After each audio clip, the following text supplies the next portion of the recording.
And one thing that I wanted to kind of confirm with both of you on this, obviously these features, these are now available across the board in the 2010 Ford and Lincoln Mercury lineup. Is that right? That's correct.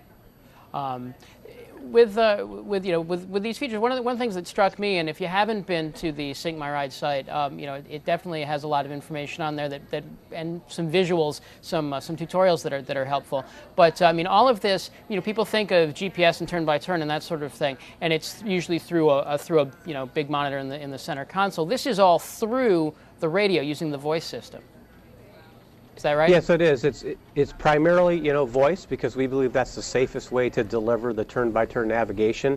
For instance, you come up to a turn, and when it first provides the instruction, it'll say you need to turn right on Main Street in 2 miles. And then there'll be a chime a few hundred yards, about a quarter of a mile before the turn. It'll say you need to turn right on Main Street, and then again when you get to the street. Also on the display of the radio, it will list the street name and the direction you need to turn and the distance to the turn.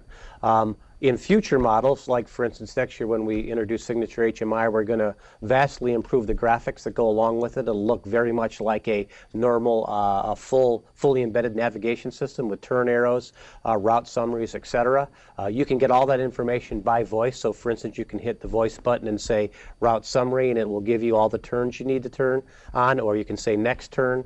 You can actually turn the voice guidance off, so if you want to have a conversation and just have the chimes and the display show you where to turn, you can do that. So it's a flexible system.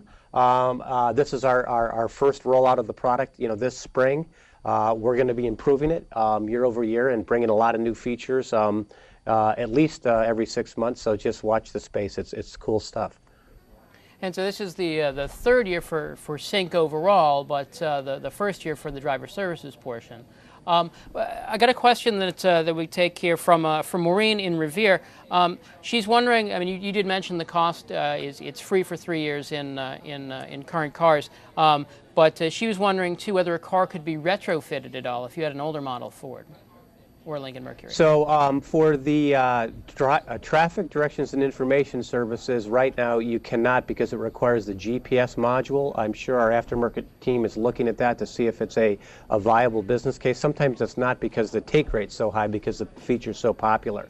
On the vehicle health report and 911 Assist, on certain models that are listed on Sync My Ride, you can get a software package to update retroactively on that. And I think there's a recommended $50 charge, Michelle, for our dealers. So it's relatively affordable. It's just software.